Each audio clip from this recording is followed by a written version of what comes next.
کہ گیلانی صاحب کے تو خود کے کیس جو ہیں وہ ٹرائیبیونلز میں ہیں، تو وہ کس طرح ایک ایسے قانون پہ دستخط کر سکتے ہیں جب وہ خود اس میں ان پہ سوالیہ نشان ہیں۔ آج کی گفتگو میں عمران خان صاحب نے ایک بہت بڑی بات کی ہے جو آگے کا راستہ دے سکتی ہے۔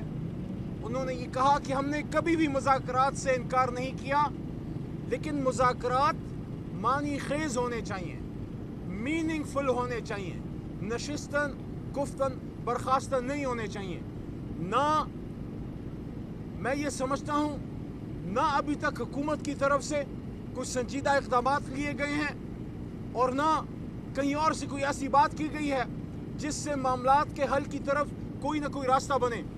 دو ہی بنیادی نکات ہیں جو پچھلی بھی ملاقات میں عمران خان صاحب نے کیے اور آج بھی ہم نے ریز کیے، کہ اس کے علاوہ تیسرا کوئی بنیادی نکتہ ہے ہی نہیں۔ پہلا اسیران کی رہائی، اور اس عظیم آدمی کو آج بھی سلام کرنے کو دل کرتا ہے کہ وہ اس گرمی میں اڈیالہ میں ڈیتھ سیل میں پڑا ہوا ہے، وہ اپنی رہائی کی بات نہیں کر رہا، وہ کسی ڈیل کی بات نہیں کر رہا۔ اور یہ ذہن میں رکھیں کہ مذاکرات اور ڈیل میں فرق ہوتا ہے۔ ہم مذاکرات کے لیے حامی ہیں، ڈیل کے لیے نہیں۔ اس لیے ابھی تک 300 دنوں سے عمران خان 300 دنوں سے جیل میں ہے کہ وہ ڈیل نہیں کر رہا، وہ صرف مذاکرات کی بات کر رہا ہے۔ جو ڈیل کرتے ہیں وہ بکسوں سمیت سعودی عرب یا بکسوں سمیت وہ لندن پہنچ جاتے ہیں، وہ ہیں ڈیل والے، یہ ہیں مذاکرات والے۔ لیکن مذاکرات، آپ یہ بتائیے، اسیران کی رہائی اور مینڈیٹ کی واپسی، یہ دو بنیادی نکات ہیں، تیسرا کوئی نکتہ فی الحال نہیں ہے۔ پہلے مینڈیٹ کا فیصلہ ہو، اسیران کی رہائی ہو، کو خدا لگتی بات کریں۔ ڈاکٹر یاسمین راشد 80-85 سالہ کینسر سروائیور وہاں جیل میں پڑی ہے۔ سنم جاوید ہماری چھوٹی بہن بچی کی عمر کی، اور جس طرح کل آپ نے دیکھا ہوگا اس کو تپتی دھوپ میں پولیس وین میں 2-3 گھنٹے کھڑا کیا گیا تاکہ اس کو ٹارچر کیا جائے۔ عالیہ حمزہ سابقہ MNA اور ایک انجینئر ہے تعلیم کے لحاظ سے، اور ایک خاتون پولیٹیکل ورکر کے ساتھ یہ زیادتیاں، اور پھر جس طریقے سے ہمارے اور اسیران اور جو پولیٹیکل ایکٹیویٹیز پہ پرچے ہو رہے ہیں۔ آج ہم نے عمران خان صاحب کے سامنے میں نے یہ بات بھی رکھی کہ ہم گئے، ہم نے لائر کنونشن کیا کراچی میں، لیکن اسی طرح جب شہریار خان آفریدی گئے بلوچستان تو کیا بلوچستان نو گو ایریا ہے؟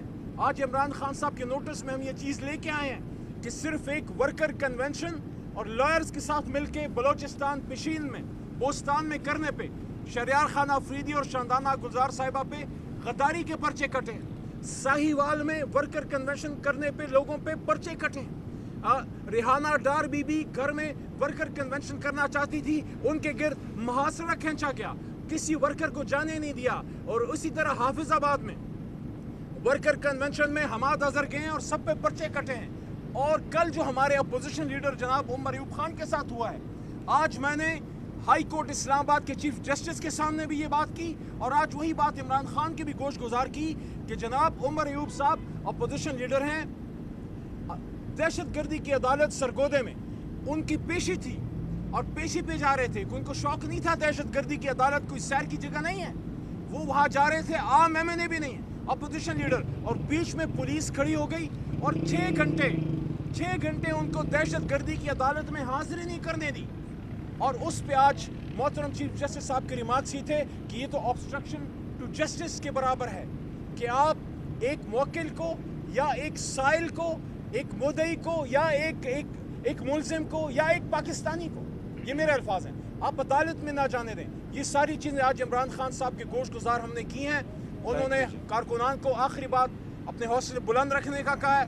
عید کے بعد انشاءاللہ اگر مذاکرات کے ذریعے معاملات کا حل نہیں نکلتا تو ہم احتجاج کو ایک نئی رخ بھی دے سکتے ہیں، اس کے لیے بھی قوم تیار رہے۔ خیبر پختونخوا، پنجاب، سندھ، بلوچستان، ہر جگہ ہمارا کارکن عمران خان صاحب کے ساتھ اسی طرح ڈٹ کے کھڑا ہے۔